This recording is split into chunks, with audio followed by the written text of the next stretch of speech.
What is going on, guys? Brian from Superman's Comics. Here we are, Tuesday, June 28th, 9 p.m. Eastern, which means it's time for Comic News Weekly. We have some great topics to discuss. Also, we're going to talk about some Gorr the God Butcher. We're talking about Marvel coming back to San Diego Comic-Con.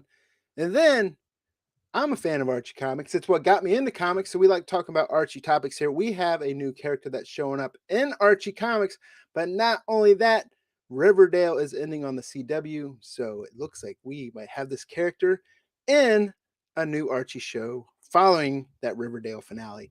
But before we get into those, we do need to introduce the panelists from the amazing.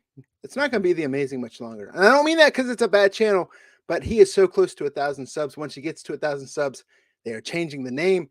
But we do have that amazing with Brian McClay. What's going on, buddy? Doing good, brother. Hustling, just hustling. Appreciate everybody out there, especially all those people that hang out with us live on Tuesday nights. This show Tuesday nights, excellent. Wednesday nights. I mean, I think every night you're damn live on your channel, bro. yeah. Somewhere. I always see the hangouts and I'm like, bro, I'm sleeping. Damn Arizonians. Yeah, dude. Us West Coasters. But from that Dank Show YouTube channel, we have the life coach, the philosopher, the screenwriter. I got 8 jobs, man. Mr. Dan Kim from the Dank Show. You forgot barista. Yeah, it's like, I don't know. It's actually, I can't believe I forgot that. That's like the most important one. Yeah.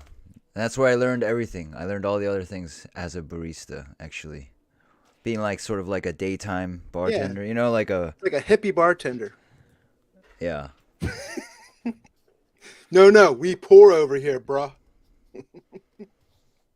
But we also have Ryan Hayslip. He's going to be joining us here in a little bit. He's running a little bit behind. Got to put them kids to bed. But we do have that button pusher, producer, dad joke teller from that Comic Man Andy YouTube channel, Mr. Comic Man Alberto Jefe Andy. What is good, everybody? Happy Tuesday. Yes, like McClay says, thank you, everybody, hanging out every Tuesday night here on Comic News Weekly. But, man, it feels like it's been months hanging out since we've hung out together. Dan, man, I got a question for you. Mm-hmm. Do you know what the difference between a dad joke and a bad joke is? No. The first letter. There's no such thing as a bad dad joke. No such thing. That's a good one, dude. That's a good one. I like that one. Are you using like a little touch of gray in the beard? What's going on there? You're running like 2-striped skunk beard. You know it, Oh, man. no. Once you lift it up, it shows. Hey, you know the difference between Michael Jackson and Neil Armstrong? Do you know? Both are out Something of with the the world. moon. No, Neil Armstrong didn't fuck little kids.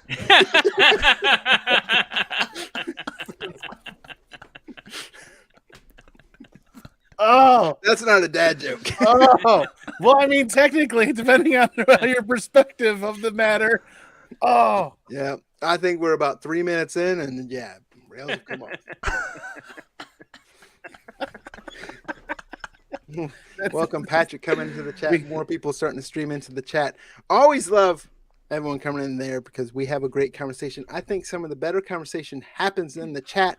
So if you aren't joining us live, if you're watching this on replay, we'd love to have you in the chat. And if you listen to the audio version on podcast, Tuesday nights, 9 p.m. Eastern, appreciate you watching it or listening to it after the fact.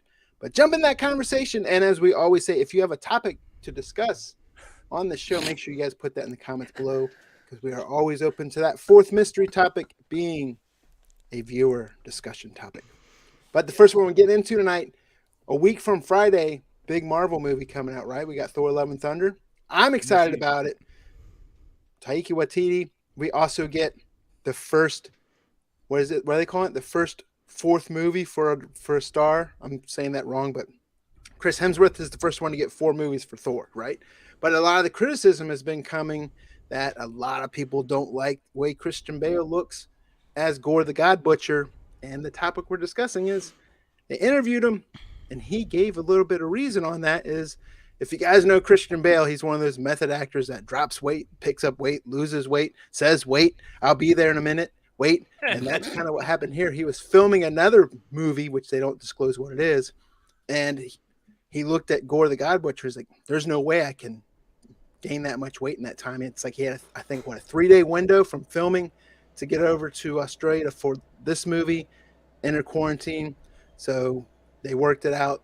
They're going to do some prosthetics and some smoke and mirrors type thing. But I do like Christian Bale as an actor. I think he's going to pull this off. A lot of people are saying that he's one of the best villains in the Marvel movies.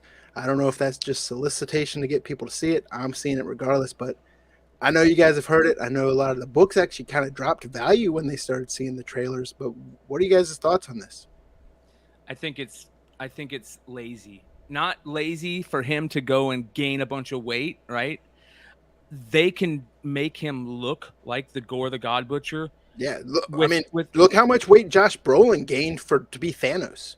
Or look at the dude that plays Shazam. I mean, their bodysuits are much better these days. He doesn't have to wear a thong. Like, get the fuck out of here. Like, I think that and don't get me wrong, Christian Bale is one of my all-time favorite actors. American Psycho, top 10 movies of all time. And all the movies he's in. Look how much weight he dropped. Good thing he wasn't filming Machinist before this. Right? Dark Knight, his Dark Knight saga is one of the greatest, just 3 movies of all time, period. Even though the third one was a little iffy, but it was still good. He said he would do a fourth one if Nolan was attached. Oh, wow. That's pretty cool. But I think it's lazy in not his part, the studio's part. Like, they could have been like, hey, we'll do most of this on the back end in production. Yeah. For all we know, they might have said something like that, and he might be that type of method actor where he's like, nah. But who knows? Yeah, I'd say fuck off on that one.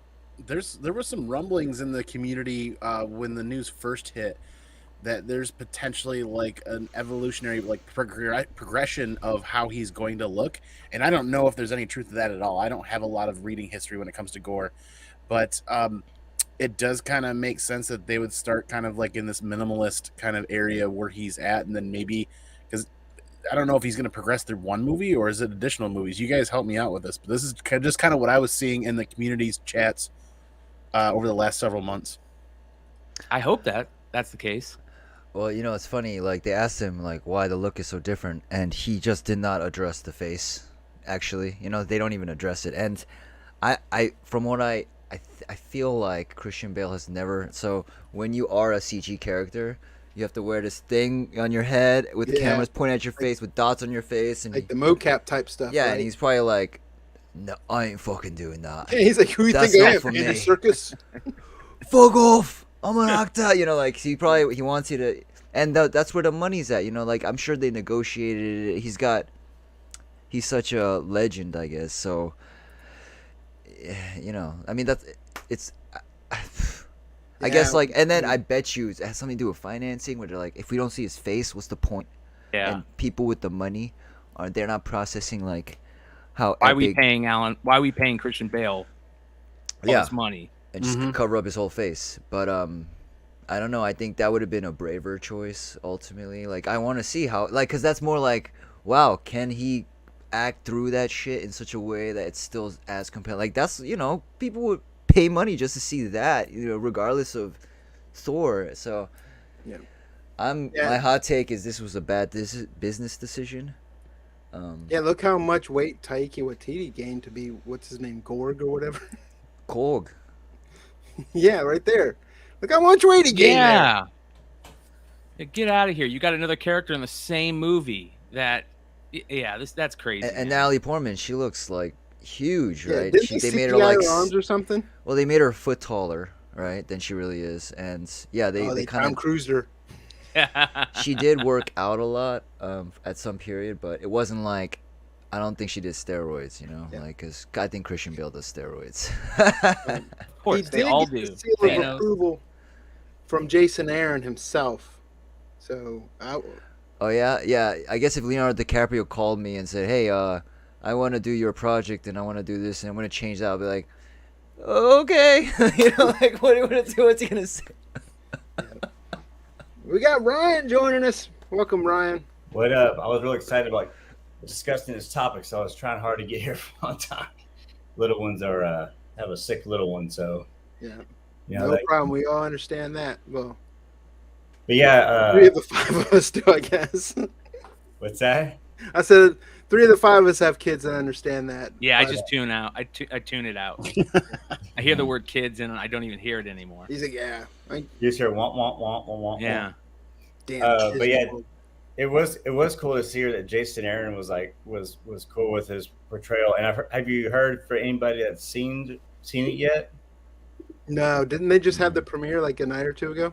In Yeah, India. they did, and a bunch of folks have said it. I mean, they all. I mean, sometimes it can be like rah boys, but sometimes they're pretty honest, and they all basically echoed what other actors and actresses said, that A lot of people are saying this is the best Marvel movie yet. What? Really? I have heard that. They said that his portrayal of the villain, he is probably one of the best villains I've ever seen. And I know Hemsworth said he was in the MCU at least. Hemsworth said that he was ready to give up on Thor until Taiki took over. Huh. I guess he was editing this at the same time they were filming. What's that HBO show? The Flags. Our Flag Means Death. Yeah, that's a great show, by the way. Because Taika also directed What We Do in the Shadows. Yeah. But that's really, also like, yeah. so he started with Ragnarok, right? Yeah. In terms of, yeah. And that's also when Chris Hemsworth was planning on, like, he didn't want to really come back, but then they gave him some levity to be able to kind of make Thor a little more comical, or a little comic relief, I guess, in the actual show. And that's why he said, okay, well, if they'll kind of allow him to do that, or kind of go the route that he was more willing to stay.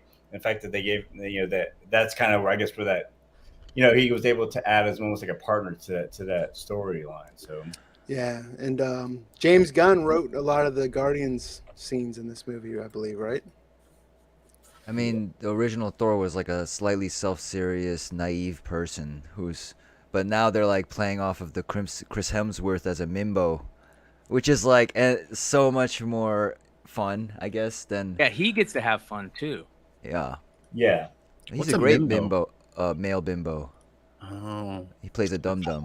like a Yeah, wasn't he gigolo? worried like the Ghostbusters movie was going to kill his career, and it kind of like, even though the movie kind of wasn't the best, his character was good in it. Yeah. I don't know if y'all discussed it. I couldn't hear it. Did y'all? I mean, the reason why they went this route with the character? Time. Yeah, Yeah, time they didn't have from enough time. So he didn't have time to gain weight and do what he normally does for movies. yeah, it's like a 3-day turnaround or something like that. Yeah. So that's crazy. So it'd be interesting to see if later on down the road, if with the original plan to have him look like, which is weird, because I said if they wanted him to be, I never thought of Gorr as like a big muscling, hulking type of character. But the thing that sticks out is like his no nose and his like his like the things coming off his head, or whatever you want to call those, whatever. And that's what stuck out. It wasn't so much that he was like really strong, because I think they kind of make all characters in comics kind of muscular, I guess you would say. But I guess also the fact that he wore a Speedo most of the time, I guess he was like, all right, yeah, I'm not doing all that. Which that was probably a good call, because no one, I mean, I'm good with like a little bit of, I guess, veil or whatever the heck he's wearing, but He didn't have to. That was him saying that makes him kind of sound like an asshole to me. You know what I mean? Like, The part that makes it sound like an asshole to me is where he was like, the prosthetic fingernails took such a toll on him, he couldn't walk or eat or something like that. It felt like, yeah, it's just like, dude, that's part of your job. Yeah, it's like I have to wear a suit every day, and I hate it. I hate putting that thing on. I can't stand it, but I'm not gonna complain about it. That's just like part of my job. You're getting paid good money too. Yeah. I mean, I've sat in some shitty environments for not good money. I know you have to, for sure. I mean, Gorr's look is so iconic. It's like as iconic as Doomsday, or it's just, I don't know. It's weird that they didn't go for it.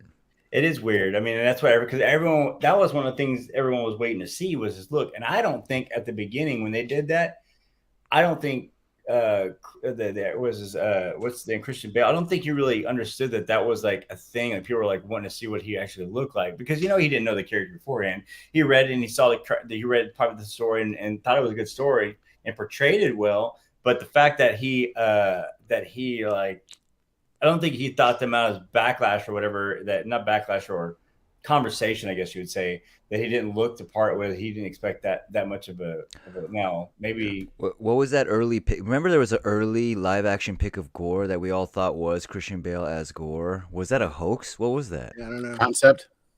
Yeah. But it They looked just like it was had to show actually you live action, but 80s actors are still better, because if John Stoltz could do that shit Like a to be still masked image. with Cher. Yeah, that was awesome. That was one of the best. That's one of the best. Anyways, I'm still going to see it. I'm excited for it. So it comes out July 8th. Yeah, I'm stoked. I'm ready. I can't wait to check it out. That's the Friday, so we all know that movies start Thursdays now, but Yeah, I'm gonna get my tickets for it. But comic Mandy. What? Who? We also have some Marvel news with San Diego. What does San Diego mean? Wales for China. Where in the world? I don't even need to read this article. All we got to do is talk about the title. I mean, seriously, this is a long time coming, but Marvel Studios is set to return to Comic Cons, and this one's starting out with San Diego Comic Con. They're coming back now.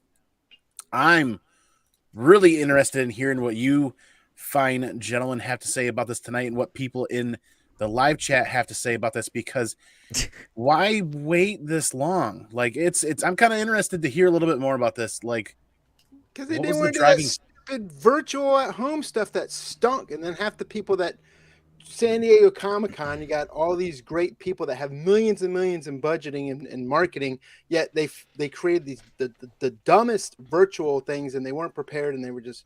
But they didn't go to any other convention between that and this. They did their D23 stuff though.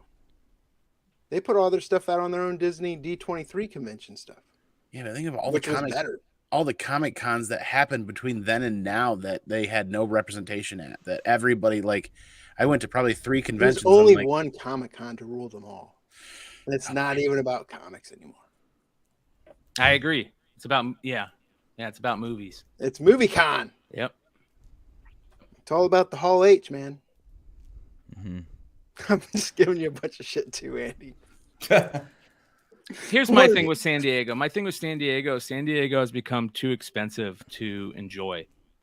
Right? It like it's so expensive, and then what you get out of it is like stress and a couple of like high moments, but the rest is dealing with like it's all about saying you're there.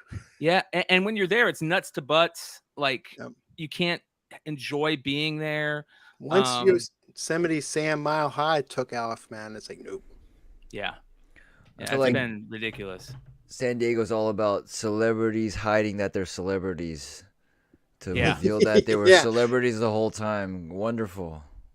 Well, you saw the Adam Driver, right? When Kylo Ren, he said he would never go back to Comic-Con again because he hated it. He was stuck in his room the whole time, couldn't go anywhere until they like ushered him to his panel. He's like, it was the most miserable experience in his life. Mm. Oh, is that why they disguise themselves in Rome? Like, is that the only way they can hang out there? Yeah, maybe. Pretty much. Isn't it like ridiculously difficult to get a hotel room, 2 get tickets, and like there's like nothing convenient about it, is my understanding. You have a better chance if you've been there, I believe. But yeah, getting tickets, it's a lottery. That's like, it's like that Big Bang episode, man, when they're all 3 have their laptops and it's just freaking F5 refresh trying to get in the queue and get tickets. But Marvel was C2, E2, weren't they at Baltimore in the past? Like I've been to at least like 6 different conventions that I've seen a Marvel table at or a Marvel booth at in the past. Yeah, Marvel. I mean, as long as I've been going to Baltimore, I haven't seen them there. Not like this scale, but I know Nick Hart, Mr. 7-Eleven sleeper himself. He goes to San Diego. He goes to San Diego all the time. Yep. What about when you said you saw the Marvel booth at these cons, was it massive? Like takes up like 10 booths type thing? Because that's how it used to be at San Diego. I mean, it was huge. It was like one of the biggest booths at San Diego. Was it Maybe just one not quite to table? that. Maybe not quite to that scale, but I remember C2E2 right before COVID. They had like dueling DC and Marvel booths right up front when you first walked in. They were up there with all the other publishers, and they were good size. They were like the square all the way around with all the Marvel stuff in the middle. That I remember right. But that's how long it's been since that was, what was that? It's 2022. That was 2019, end of 2019, end of 2020. No, the beginning of 2020. So that's the last time I've seen a Marvel booth in person. 2 years. More than 2 years. Like Double O saying Marvel Comics, yes, but not Marvel Studios. I'm definitely like Yeah, probably should have read the title.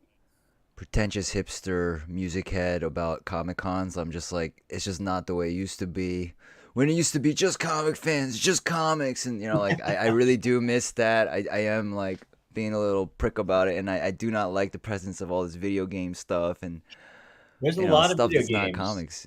Yeah, and like that's when I quit. Like I quit when I saw like the video games were more than the comics. I was like, Yeah, nah. that was I'm done. surprising to me. I mean, just the Dallas, that one. There was like, I mean, there was booths, people just sitting down playing games, and I was like, I couldn't spend the money to come and just sit down and play a game. Like maybe to chill for a minute, but man, there were people waiting in line to sit and play games, and it wasn't like the games you can't get to. It was like maybe games up for off PS2, 3, or 4, or whatever. Maybe some PS5 stuff there, but and there was like arcade games there too. And I'm like, but I mean, They I had get to it. merge somewhere though because they got rid of E3. There Oh were really? going Oh, I on. didn't know that. Yeah, I didn't know that E3 either. ended. How They is that stopped doing possible? E3 like 3 or 4 years ago. They just the game industry has so much money. I don't know how they Well, could E3 is not still have a. going. You say E3 is not going? No, they haven't done E3 in a few years. Each they're of them doing do it like their online. own little. Sony does their own little webcast now or whatever, and Sony has Microsoft. their own thing, but I think they still have conversations, or maybe I think the pandemic might have put a kibosh on it for a while, but I think it was even before COVID. E3 was like they kind of stopped. I forget, but I I know think it that was Sony E3 now. stopped being part of it because they're trying to be like cool or whatever. They went their Well, own. video games are kind of digital media more nowadays than physical media, and comics are still very much a physical media, at least the way we love them. So maybe that's why we are gonna have more like conventions and designed for presence, because you have to be in the presence of this stuff. You can't just. Whereas if you're just a gamer and you're always just online playing with your friends anyway, and you never like do you even need a physical place to go to do that? I mean, it does seem a little unnecessary Yeah, I because don't of know. the way they enjoy their media. Yeah. I know when I was a kid, one of the coolest things was going to someone's house that had like the newest game or newest system and staying up all night and playing and whatnot, or just playing games with my buddies. But I don't know if kids even will do that now. I guess they just sit at home and play with each other and play against each other. I don't know. Yeah, play with that was it was below placed. Freudian slip. Well, like C2E2, there's like a 35% chunk of the floor space in C2E2 the last 2 years has been dedicated to tabletop, like not tabletop gaming, but tables set out and people sitting there playing video games. And my wife and I made that comment last time we were there. We're like, well, that's a lot of money to spend to sit down at C2E2 and miss out on everything else that's going on and just kind of play video games. I mean, And there's like a lot of stuff going on. like you said, it's not video games. It's not like exclusive release events or anything like that. It's just standard random video games that you can get anywhere. Yeah. You're seeing that at card shows too, which I think is cool. Is where they have some empty table set up just for you to crack some wax right there and buy the crap and see what you got, and go sell it to another vendor. Yeah. Yeah. Fucking A. Sell your redemption cards and shit. Okay, so it's definitely on me for not reading the title, and I didn't even think about the difference between Marvel Studios and Marvel Comics. I was thinking Marvel Comics the whole time. Oh, Yeah. true. Yeah, that's on me. You had a sick kid too. Well, I guess since I'm Asian, I might as well be the one introducing the Asian topic. No, I'm just kidding. I'm the one. I pitched this project. I pitched this story. But, so funny.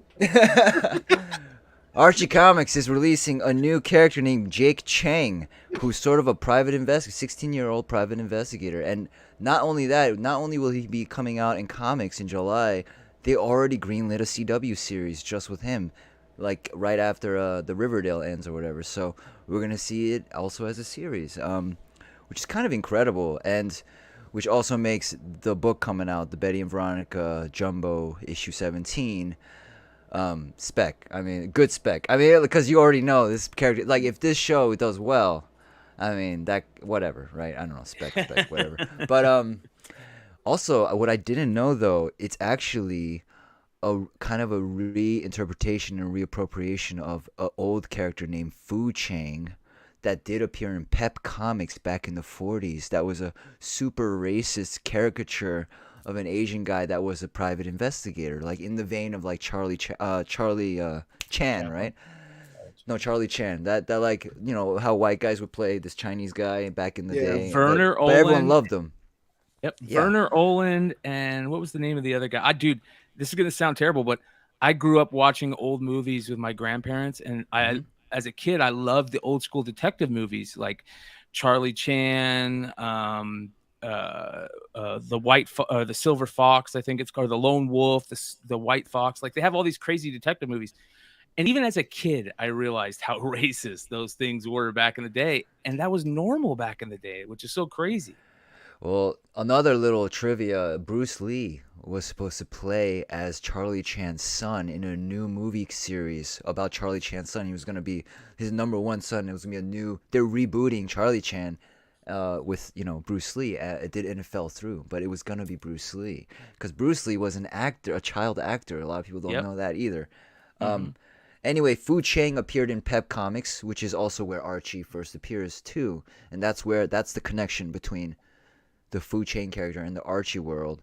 And now, I guess it's sort of like Shang-Chi. They reinvent Shang-Chi and make him more relevant and stuff. And they're claiming they're going to put all the stereotypes on their heads or whatever that means. So, yeah, what does that We'll mean? see.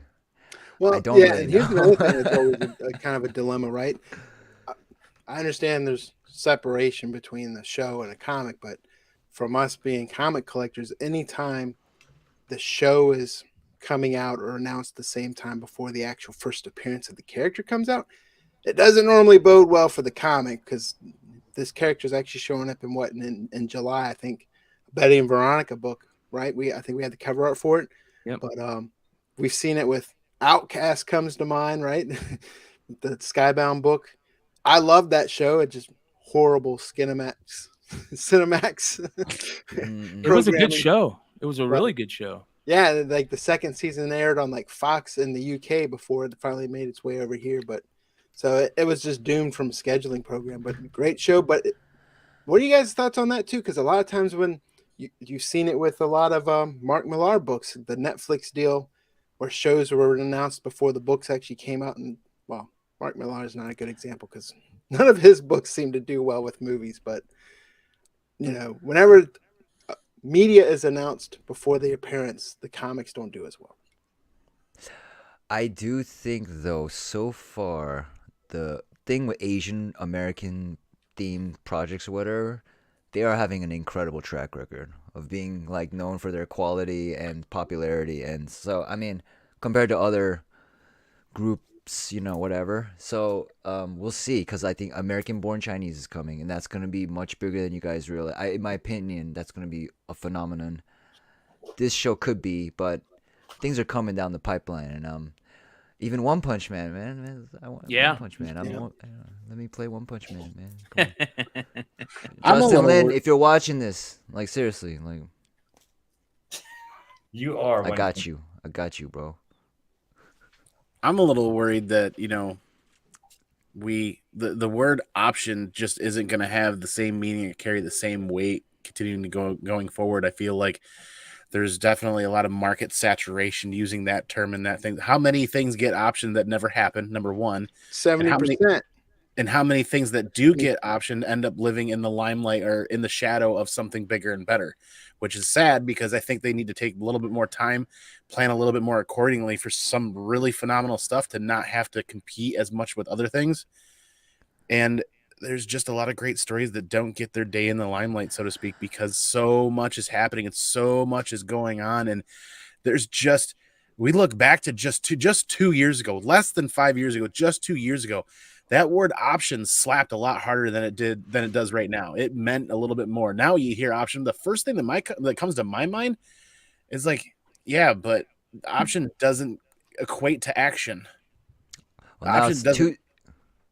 You It's know what I two mean? slaps now because you're like excited about the option, and then when it happens, it means nothing. It's like a double slap. That's the second slap because it meant I nothing. Yep, you put it perfectly because I've gotten to the point where option don't mean shit to me anymore, man. Like, Yeah, they haven't for a while. It's important to note this isn't tied to option. This is in development. Yeah, it's got a Even lot then, of heat.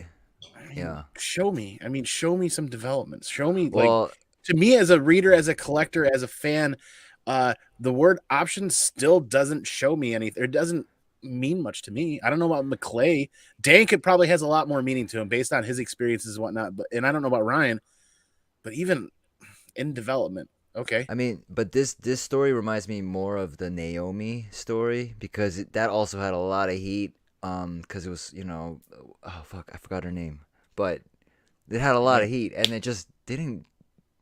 It's just like nothing. It's just like, so who knows? I mean, CW. I don't know. Sometimes it's been a while Yes. since Dawson's Creek. But I also say, and I'm willing to fully admit, I am not the key demographic for CW. no. Now, when I was 20, I was all about some Dawson's Creek and Felicity. Yeah, Felicity. Yep. So, That's Yeah, I J.J. was too, Abrams. unfortunately. That was J.J. Abrams. Felicity. Yeah.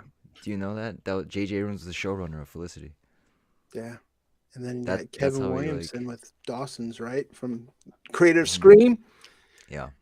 Good old New Bern, North Carolina, and Wilmington. But Ryan, what's our mystery topic tonight, bruh? Well, bras, and if anyone in the chat would like to pose a question as well, please by all means pose away, posers. No, but if you want to ask a question, just throw it up in the chat, and we'll entertain some questions too. But I was curious as to, and I'm sure other people are curious as to, if you all have been keeping up with the Miss Marvel show. So there's been, I know that I typically watch most stuff that comes out, whether, from Marvel especially, and then also try to keep up with a lot of the Star Wars. But as we said before, kind of getting oversaturated with the amount of stuff coming from Marvel. But this one in particular, it just didn't hit my demographic, I think, is to kind of say what Brian was saying. The demographic was supposedly younger. And I know they're trying. There's, everyone kind of knows what they're trying to do with creating character, with their background they have and whatnot. This is ratings are bad from Ms. Marvel, yeah. And so, but now I'm also hearing, and I don't know if this is people trying to make the ratings come back up, but that it's going to be a key series in the current phase of Marvel stuff. They're as far as like, Well, they got the Marvels movie, right? What they're setting up for the future, basically.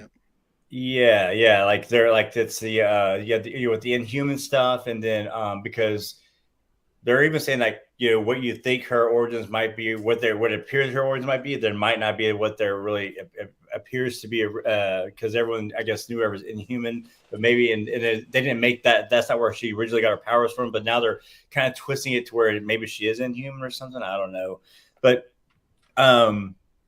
they're saying it's going to have a lot of major implications to parts. Like it's like one of those key comics or like one of those comics you don't really keep an eye on or really care about, but all of a sudden it becomes key because there's all these key things that happen in it. Do you think that's going to happen with this Miss Marvel series? Are you all watching it, or do you think it's going to be is that just a bunch of false hype? No, I think that's exactly what they're doing. Like, this series is is meant for a younger audience. That same younger audience was probably the same age as we were when Iron Man came out, right? So, or even a little bit younger. Comic Barbarian in the house. What up, brother? So there's 4 more other people here too. I mean, what the hell? Yeah. I'm just kidding. What was I saying? Oh yeah, so they were probably our age or a little bit younger, so that they need to set that up. They need to have the newer fans, right? They're going to do the Sam Alexander solo or Nova. They're going to do the the Thunderbolts, Yelena Belova. They're going to do Young Avengers. They're all going young. And they don't have to pay as much for the younger actors too. Something we brought up earlier with Christian Bale, right? Yeah, but it's also like the series. Like, are you watching it? Yeah. I'm watching it. Yeah, it's actually one of the highest rated. Actually, like regardless of whatever, how many people are watching it, it's the best reviewed of all the Disney Plus shows. Actually, like all of them. I think Taker said that the ratings are actually for Miss Marvel are bad. Not ratings, reviews. Oh. Yeah, the reviews are the best. They're the highest reviews. And there's a couple of things working against it. It is the most unknown character ever to have a Disney Plus, like without any other characters to help back it up, kind of. Is it really though? Because it seemed like she exploded, like in the comic world, but not to the mainstream public. Like they don't know who this is. They don't know who she is. And it's also like you're watching it's very it's a lot more like ground level. And you're seeing the build up of how a person like figures out what they're doing. Whereas like the other shows, everyone's so established that they kind of take that stuff for granted a little bit. I feel like even with the Hawkeye series, like she just was already, like there wasn't a build. You didn't see like how it actually developed, what choices had to be made, and in fact it shows like Muslim culture too, but it's critical of it at the same time that it shows it, and that to me is like pretty awesome. Like, cause I kind of hate it when, they do projects about minorities and like they all have to be perfect. It's like, no, actually, equality happens when we accept that everyone can be an asshole too. Like that's when you have equality. When you don't even notice when a minority is an asshole because like, oh yeah, just like everybody else, like, and that's important. So I'm like really glad that they show the problems also within the Muslim communities.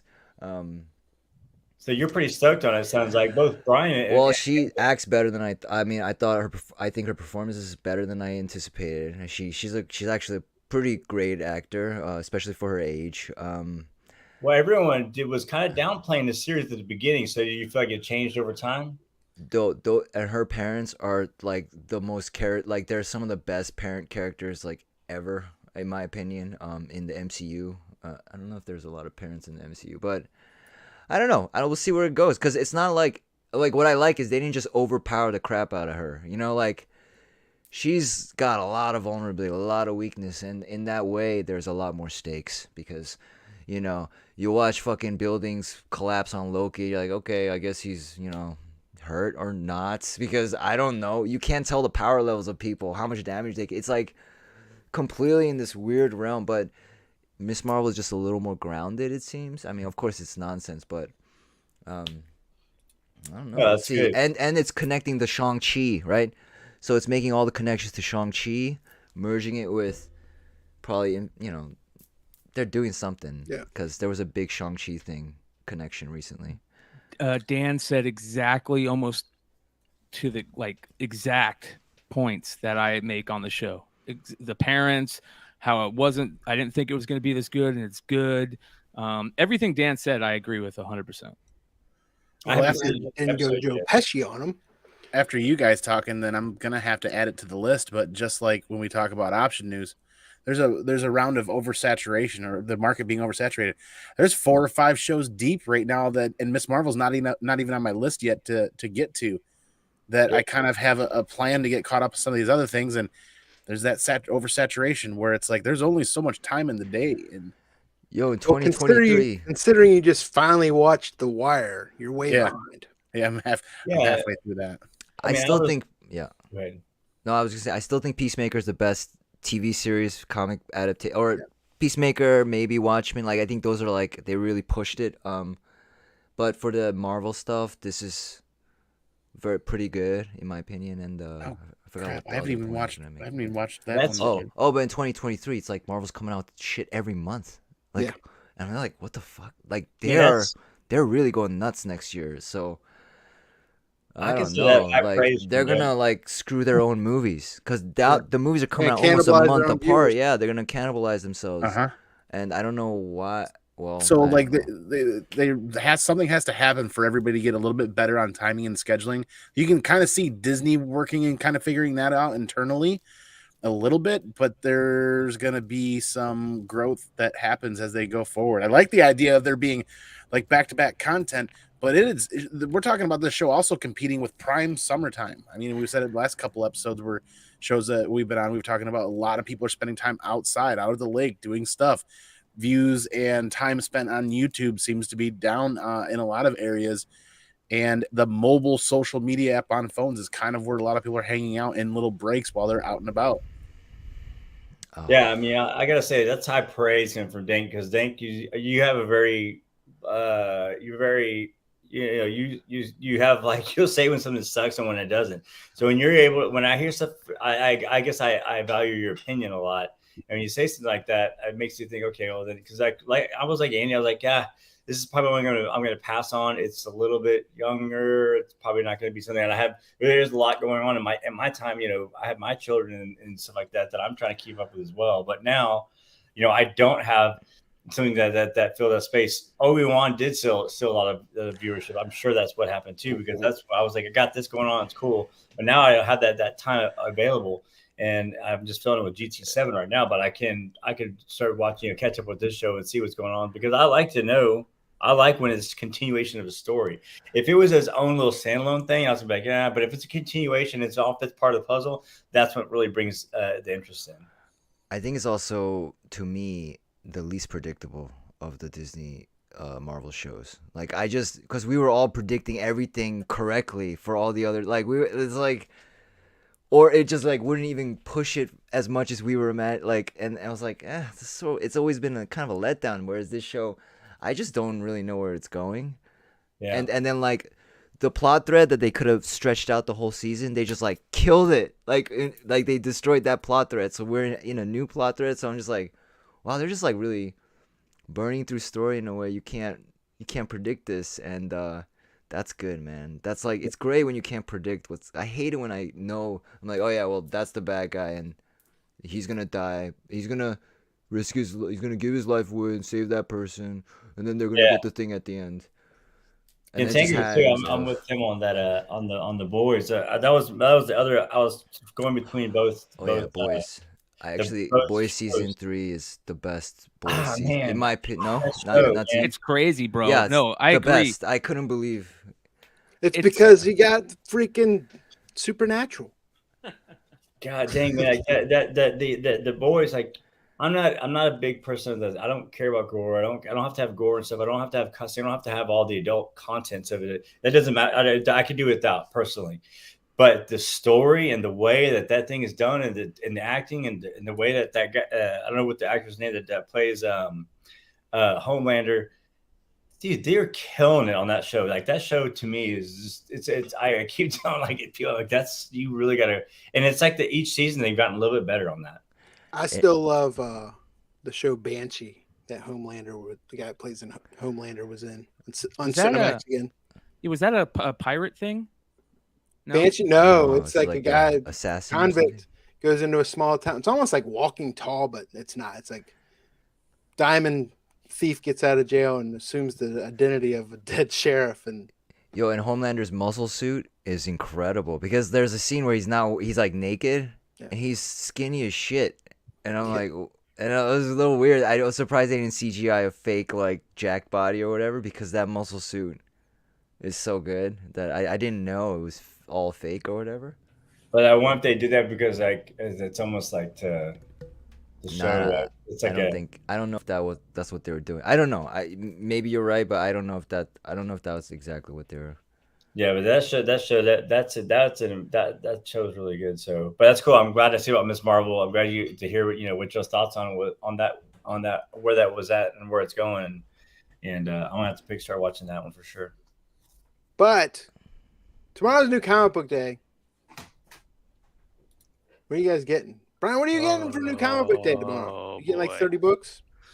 Yeah. You know me, man. I'm always picking up like just cool covers and stuff like that. So I mean, there's a couple of books this week. Let me bring up the page for you guys here. Let me share it away. If Andy's getting Berserker, he's got like 30 covers. Pokemon style. There's a lot of good books this week. I don't know, man. Hold on, real quick. I saw this Kanto. Are you guys reading? You guys planning on reading this? Is this the new series for Kanto? Always What's read going Kanto. on here? Yeah, Okay. that's the start of the new chapter. I think that this is a must pick up. Then I love this cover. It's a really good cover. The design of the characters in Kanto are so good. Shout out to Drew Zucker. Yeah, it feels fun. That's for sure. So I guess definitely David like that. Brewer too, but the art really brings those words alive. Yeah, I like that stuff. All right, so when does Zdarsky's Batman 125 come out? I thought that was supposed to be coming out soon, this week. No? Not It's coming soon. That's for sure. Yeah, I pre-ordered it. G.I. Joe. I always like G.I. Joe, and they have a dope Snake Eyes cover too. I like the John Royal variant. I like this one just because it's got version 2 Snake Eyes, and that's my favorite Snake Eyes variant. So there you go. Let's look at the John Royal. John Royal is always good to get on G.I. Joe, and that's a good one right there. Yeah, bro. Yeah, he's got some even better ones coming up. Yeah, who is this character? Is this a new character that we're getting? Chavez. Yeah. No. She's I forgot her name. Something like Doc something but she has a prosthetic robot arm. And she was introduced in G.I. Joe like 281 or something. Yeah, 281. And this is a connecting cover that's been going on for the last couple issues, I think. So is that what'd you say that was? That Freddie Williams? Yeah, Freddie Williams. Yep. So, yeah, that's cool shit. Let's see here. What are you guys looking at this week? Oh, Beardo, what are you getting? Yeah, I don't know. I'm still on summer break, so I haven't really been paying attention to releases much. And now that you mentioned Berserker, I'm like, oh god. Oh no, your pull list is gonna be. Hey, after this, there's only 3 more issues of Berserker, and it's done, unless they extend it or do volume 2. This? But I still like this. I really like the series. I like the story. But yeah, there's just like you had mentioned, there's a lot of covers for it. Well, there's issues with the story too. Everything? Let's be honest. It was a 6-issue miniseries that they stretched to 12, so it has pacing issues, and then the problems with all of the covers being too counterfeiting of each other. But pre-ordered, yeah. Before Berserker even released, before FOC happened, I went to my LCS and said, I'd like to read this. I'd like to be on this. And if I go in there and I'm the first one to ask for all covers, all copies, then I get first rights at like 1 in 1,000s or 1 in 500s. That's how my LCS does it. Is the first person to ask is the first person to get the offer for those books. And that's kind of what I was leaning towards and playing to, but I didn't know that they were going to charge thousands of dollars for that first like 1 in 1,000 or whatever it was. So I backed off from that. And now this has been just kind of one of those things where you're in for a penny, you're in for a pound. If you've got 80% of the collection, you know what I mean? As a completionist collector, I'm not going to stop at the 80% mark. It's hard, man. Especially when I'm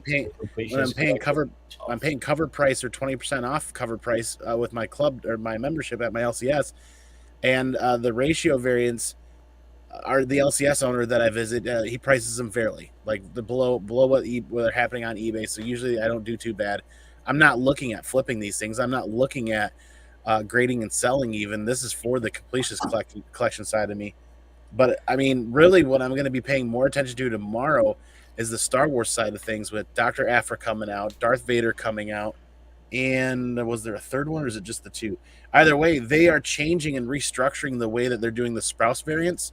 The lightsaber variants. The choose your like design or choose your destiny variants. And Sprouse is doing a choose your destiny variants for a lot of these, but Sprouse now is also still doing 50th anniversary variants. But I think they dropped the gold border.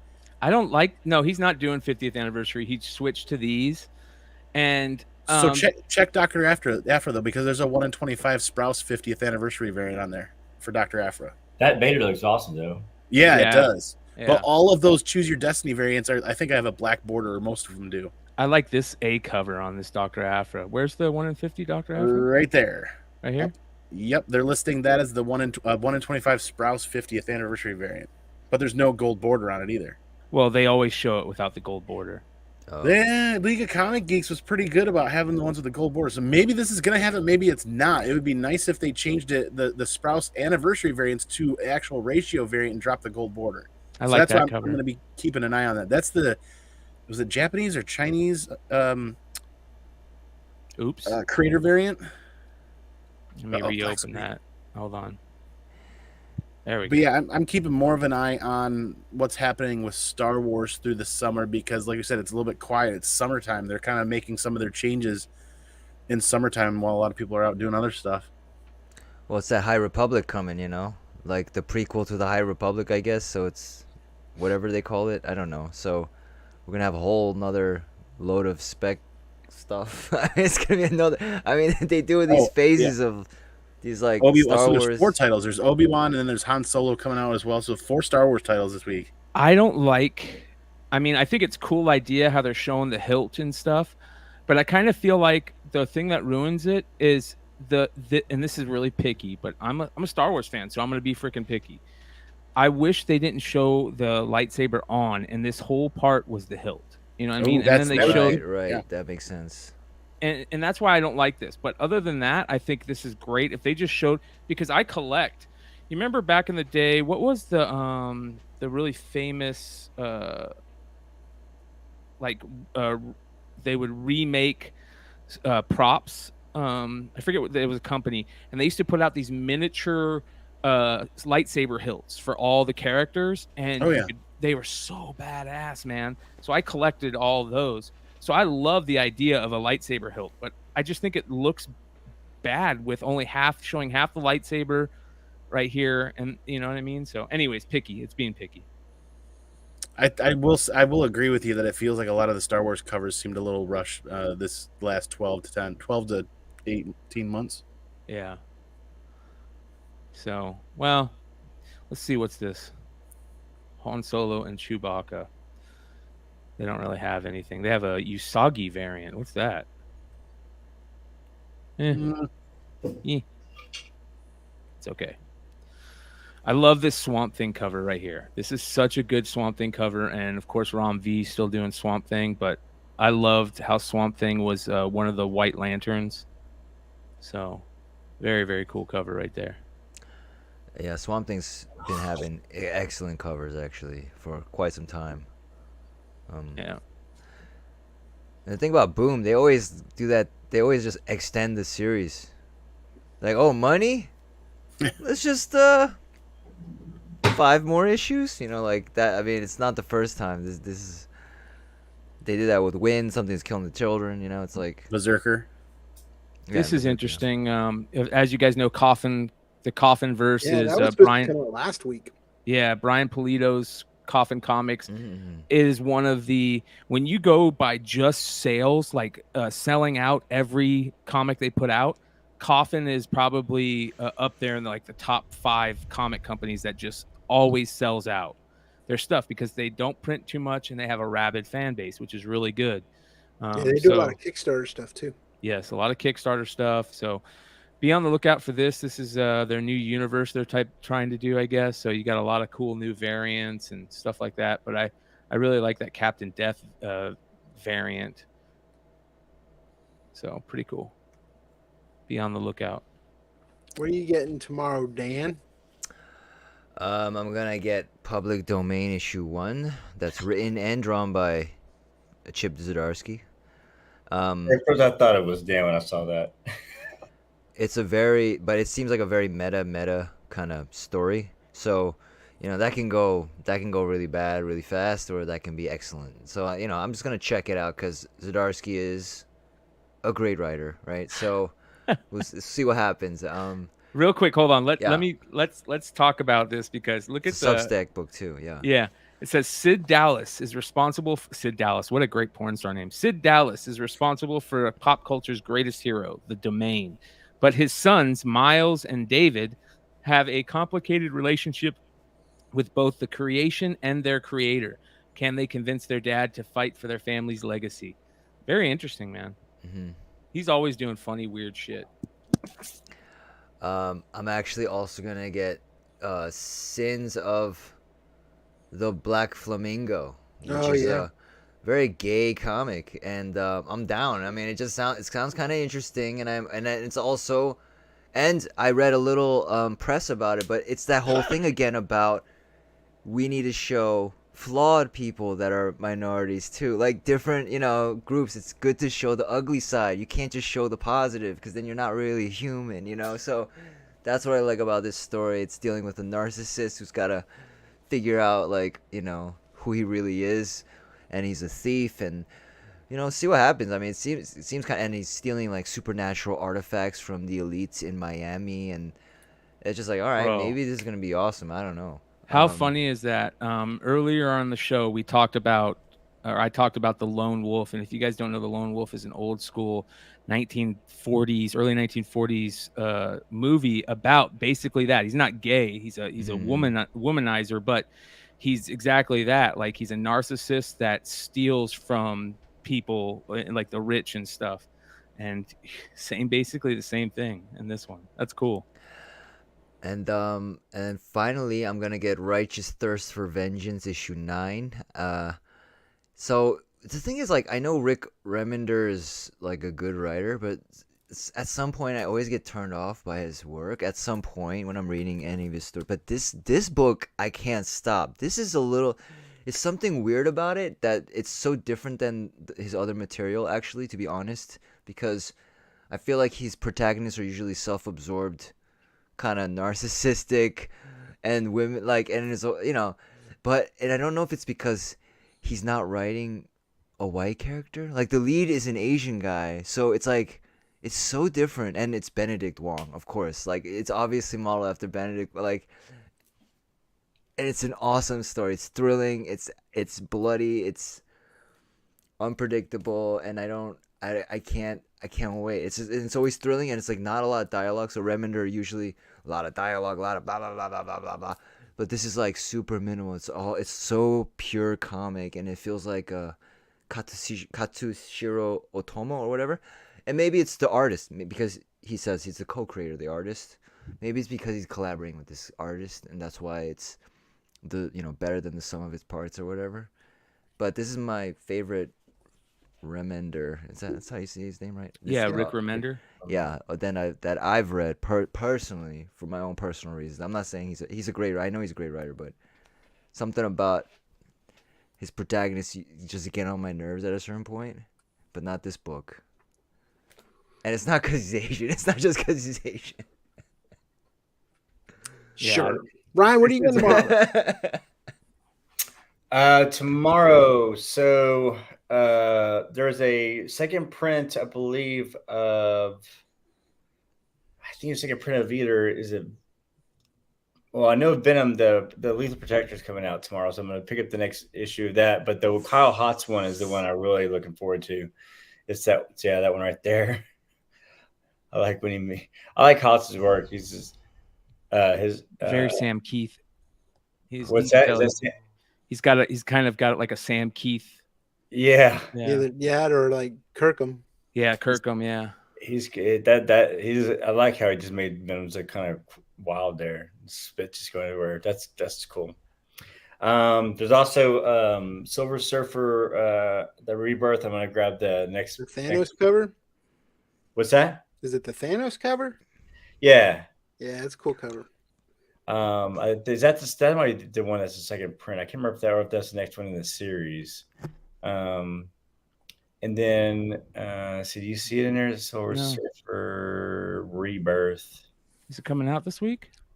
I think it was supposed to come out last week.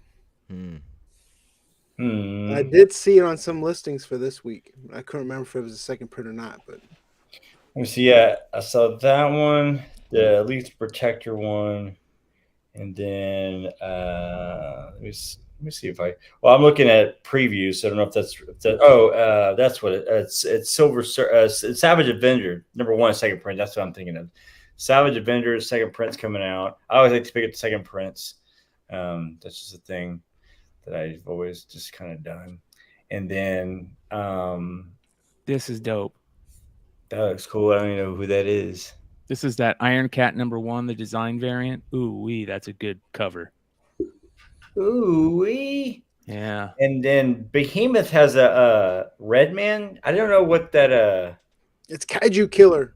Yeah, Kaiju Killer. Yeah, I'm thinking about checking because some of the covers look cool on that, so I'm thinking about checking that out. The variant for that's cool, like the TV variant. Yeah. Where it's like it's what's the name of the TV? Because it's like Ultraman. It's from the writers and like they're from Ultraman, if I'm not mistaken.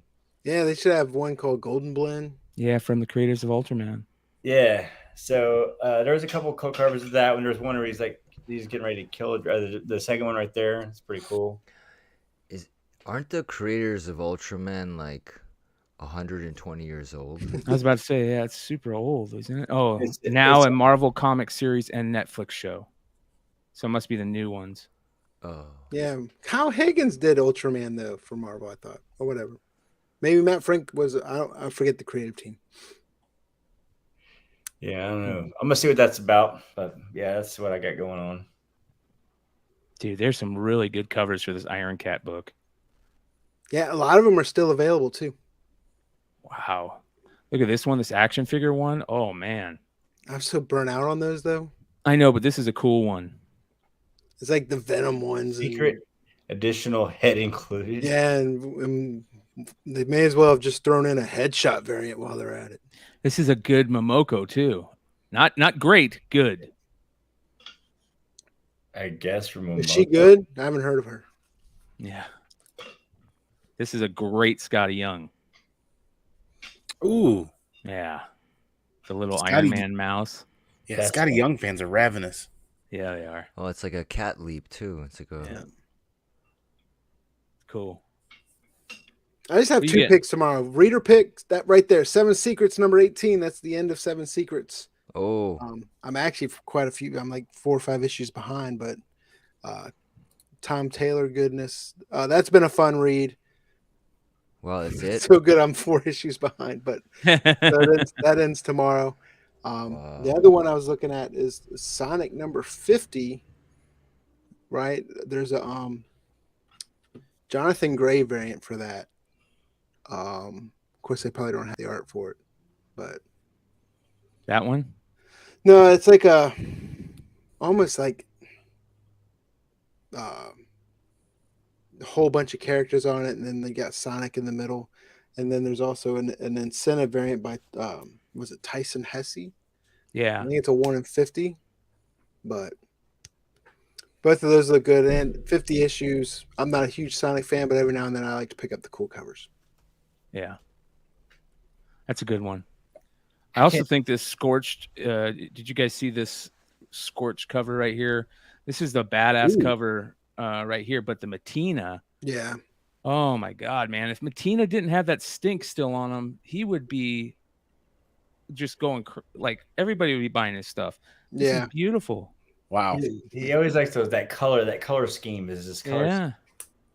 There's also Transformers fans. There's that Transformers Fate of Cybertron #1 that's got that Milne variant. Oh, I want to see that. Where is it? Transformers Fate of Cybertron. Oh yeah, let's see here. This is gonna be a good one. This one right here? Yeah, that one. That one's a cool cover. Oh yeah, that's cool. Oh yeah. Devastator who is that in the back? Mark Wahlberg. Shia LaBeouf. Damn. Yeah, he's put a stink on it. So Yeah, that's a 1 in 10. That's really good. What is that? Is that Devastator? Isn't that Cybertron? No. No, that's Devastator, I think. Because it's like, yeah, it's Devastator. Because he's bigger than the rest of them are, and he's made with the Constructicons. Oh yeah. That's badass. Boy, don't make you point. I know my Transformers, man. I'll tell you what. Yeah, That's Alex cool. Melna always does great covers for especially those Transformers. Yeah, so that's our new comic day picks. A lot of great picks going on in the chat. If you guys are watching this, let us know what you guys are picking up in the comments as well. That's just gonna leave us with one more thing. One more thing, Brian. You got some great stuff. I know we're kind of running a little bit behind schedule, so we sorry about that. But let the viewers know what's going on. All right. Let me go ahead and open this up. I'll actually share it with you guys. Hold on here. So yeah, I've got a Whatnot sale that's getting ready to go live after this show. Here is what we've got. Let me go ahead and refresh this for you guys.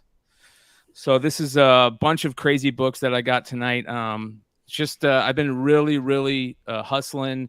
I've been buying some Michael Jordan rookies, and I'm going to pick up my last one, I think, tomorrow. So I've been hustling to put some cash together, so I don't have to dip into other things to get them. So big sale tonight. Again, this will be my 4th day in a row going live on Whatnot with a lot of cool keys, major, minor. Those are all signed by Casada.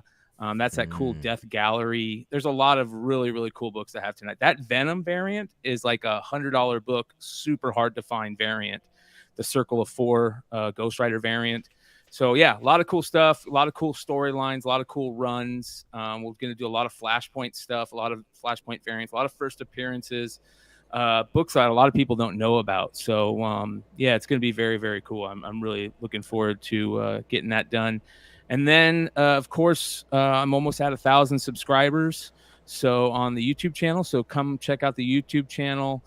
You can find that by going to the link in the bios of my IG or anything else. Put your link to your YouTube channel in the chat too. Thank you, brother. So close. And as soon as we hit 1,000, we are going to be doing something probably pretty crazy, but I think it's worth it, and I'm really looking forward to it. And we're changing the whole channel up. Basically, we're going to a more professional style. We're changing the name to Beyond Wednesdays, and we're still going to have our two main roundtable shows Wednesday and Saturdays, but we're also going to have a foreign show on Thursdays. I'm going to be doing cool little videos on stuff that I enjoy. And we're trying to make Saturday night like one of the premier comic book shows out there. I want to be up there with the simple mans of the YouTube world. So we're going to do our best that anytime a story hits, whether it's something to do with a publisher or an artist or a creator, we're going to try and get them on the show that week, i.e. it would have been really cool to have been able to get the writer of that Miles, What If Miles Was Thor issue on the show. That the week that popped off, it would have been really cool to get Steve Barak on the show the week that he left CBCS, stuff like that. So we're really going to be pushing on a lot of our contacts and a lot of our friends within the industry to help us do that. And of course, all the subscribers out there that really like what we do and that are going to enjoy what's coming up. So come give us a sub up on both YouTube and Whatnot. We're so close to 1,000 on both. So that being said, appreciate it. Yeah, hell yeah. I'm really looking forward to it. Comic Mandy. Oh, boy. I'm excited. Really hope you guys are too.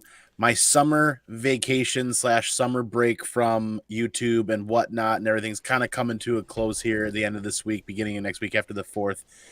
And during that vacation, I discovered, or rediscovered, I should say, retro gaming, like what I grew up with. And I'm dropping a link in the chat right now if you guys want to check that out. And you guys' minds are going to be blown when you hear the sounds of this. Let me share the screen to tell you what I'm talking about.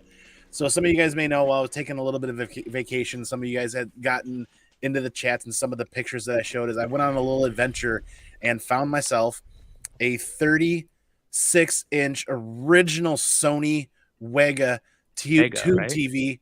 And I just fell in love with this thing starting up. And I actually made a reel about it. And you can feel it and you can hear it hum. And it's amazing. So amazing. So that, like, I'm going to be talking a little bit more about retro gaming and stuff on some of my YouTube channel shows, computer shows, because I just kind of like fell back in love with gaming again. Like I've been smashing on vacation. I've been smashing Diablo 3 like every night for like 6 hours when I should be sleeping. It reminds me of high school. And then, you know, PlayStation 2. I found a PlayStation 1 in really good shape for like $40 the other day. This stuff is still cheap. PlayStation 1, PlayStation 2 titles, they're still cheap. These PlayStation 2 came out in the year 2000. It's a 22-year-old gaming system. Yeah, I remember like people beating each other up with bats when PlayStation 2s came out outside the Walmart at home in Woodbridge. So everybody watching live now or catching this on the replay, please click that link and share in the enjoyment of an old school CRT TV. When you plug it in, you can hear that hum of electricity coming into the tube. You can hear the pop of like the resistors or the electrical components firing up, and you can feel the warmth from coming from that. I mean, it's from 2005. The data, the sticker on the back was 2005, so it's not that old. This is one of the last real like high-end lines that Sony and some of the other companies did. And this whopping beast comes in at a scale tipping 240 pounds.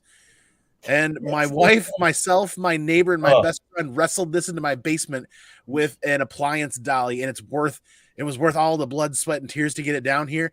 I just got a beanbag chair in today to set up and get ready to sit down. And this all started because I taught my 5-year-old how to use my PS4, and now I don't have it anymore.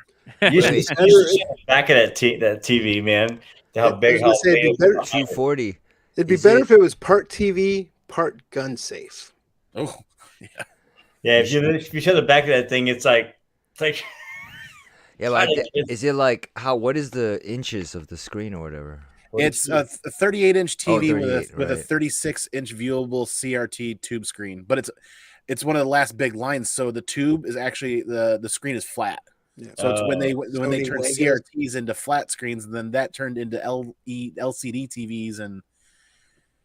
But yeah, I taught my son how to play Star Wars Legos, the Skywalker Saga, on my PS4 Pro, and I haven't been able to fire that thing up anytime before 8 p.m. in a month. So it's like, well, he's smashing buttons. I want to smash buttons and hang out too. And I'm not cool enough to play Star Wars Legos with him. So I got the PlayStation 2 out, hooked it up to my LCD TV, and it looked like garbage. And I'm like, I think I know how to fix this. I found that Sony TV for $40 at an estate sale the other weekend with the original stand. And the reason why I jumped on that and spent the extra gas money, because gas is pretty expensive like right now, and drove across Michigan to get it, is because I'm seeing people in other areas of the country pull these things out of storage units and slap $800 price tags on them online. I don't know if they're actually selling for that much, but people are trying to jump on that. How much to ship it? Yeah, they're doing local pickup and stuff like that. But it's that generational kind of rollout where what was once hot, like Nintendo and Sega, are still doing pretty well. But then now PlayStation 1, PlayStation 2, you know what I mean? It's kind of like some renewed interest. And the last garage sale we did at our house a month ago, every single person coming in was asking for video games. I'm like, dang. That was a long one more thing. Sorry, guys. No, it's fine. I'll keep it short. I know. Beyond Wednesdays, I don't know how you came up with that name. That is effing genius. Do you know who came up with? I mean, was it you? Yes, I'll tell you the story. No. Like, it's so good. One of my good friends, he's also my local comic shop owner, Jesse James, Jesse James Comics. He's been a real help with me throughout this whole YouTube thing lately, and just a big part of keeping me going and helping me to do the things I want to do within this community and industry. And I knew I had to find a good name. The Amazing with Brian McClay was never the name. It was just a placeholder. And I knew once I heard it and I went, holy shit, that's it. Yeah. That would be the time. And so we were talking, and he said, yeah, a couple years ago, I thought I was going to do a show, and I called it Beyond Wednesdays. And I went, are you going to use that? And he went, do you want it? I go, yes, I do. He goes, write me a check right now for $1. I go, okay, here you go. Here's $1 check, and I'll take it. So he's been really cool to me. Who writes checks nowadays? I had that, dude. I had to go find a check. I had old school checks, old Cash address App, on it, Venmo. and I got a picture of him holding it and I don't shit. even It's really have cool. checks. And he's gonna actually do the Facebook arm of Beyond Wednesdays with me, and I'm really looking forward to that too. So yeah, Wow. really cool. It's a brilliant name. And I'm just also reading Super Gods by Grant Morrison. It's like he just kind of goes over the history of comics and how they've affected our culture and what comics means to like the human psyche and about modernity. And it's like, and it's just a history book that Grant Morrison wrote. So someone lent it to me, and I'm just like running through this thing, learning so much about the industry. So that's cool. And that's it. That's all I'm saying. Brian, what do you got? Cool. First off, just want to say thanks to everyone in this group. It's always a pleasure to be able to come on. I look forward to the show, and not just to be on it, but to get to communicate with all you guys. Y'all always bring up something new for me to think about and to like the book and just different things. And to go with Andy, the game thing is I've gotten into the game thing hardcore too. I've been doing playing a lot of different games, which I didn't do for a long time, and then recently just got with Gran Turismo and a couple other things. I just saw that I have my PS3 in a closet. I thought about firing that thing up too. So it's sitting there. It's like all boxed up, ready to be played again. So I need to break that thing out. But I'm also on a hunt for something not comic book related and not this related, but I have a Honda Civic, a 2016 Honda Civic, and I want to replace the head unit. And for whatever reason, my AC unit is programmed through my head unit. And so I'm having trouble trying to find a head unit that I can plug, that I can update what I have. So if anyone out there in the world knows of a good head unit for a 2016 Honda Civic EX, let me know, because it's difficult with the fact that the AC runs through my radio. So if I switch out, I won't have access to my AC. So I'm trying to find a decent head unit that has that. But that's it. Thanks for letting me be on the show. And back in the 90s in high school, Crutchfield was the place to go. Oh God, yeah. I looked them up. Crutchfield, they don't have a suggestion. Car Toys didn't have a suggestion except for buying. I'm sure you got to find the Honda Civic forum, man, and get on there. Yeah, they have. I have found some like really. It's your civic duty, bro. It's a really off brand called Joying, which I've never heard of. That they make one that look just like it, and it's for that. But it's a very, very off brand. It's from, you have to order straight from China, I believe. But which I'm getting ready to do if I don't find another option. But yeah, it's been unique that I can't find. I've never in my life come across such a conundrum. But it is what it is. My one more thing, we've talked about The Boys, but also we talked about Thor, Chris Pratt, Guardians of the Galaxy, but also on Amazon this Friday, we get the Terminal List. Super excited about that. Jack Carr, former Navy SEAL, best-selling author, writes all types of great fictional Navy SEAL books. The Terminal List that has Chris Pratt is basically about that book. I'm super excited to see that. Amazon's been putting great shows out like that. Loved Reacher, loved the Jack Ryan. So here's the next one we get with that Jack Carr Terminal List. Looking forward to that. I'm a huge Chris Pratt fan, especially old school days. But yeah, that's my thing. That's my one more thing. Excited to watch that. July 1st. And appreciate everyone in the chat, like always. Cantankerous, Darth Lopez. We got the Comic Book Barbarian. Thanks for stopping by. Thanks, Brian McClay, for attracting him. But shout out there's to our Corbin, show man. for tonight, guys. Thank you so much. We will see you guys next week. And one more thing. Make sure you guys go over there and check out Brian McClay on Whatnot right now and the Amazing with Brian McClay YouTube channel. Jump in that. All those books he's putting up for auction immediately right now. Look, they talking like they don't know a king when they see one. See him in person, he take it back like a refund. Ballin' with my brothers, all my playing D1. Daily checking chicken, he gon' spin it watching reruns. Say they real, but they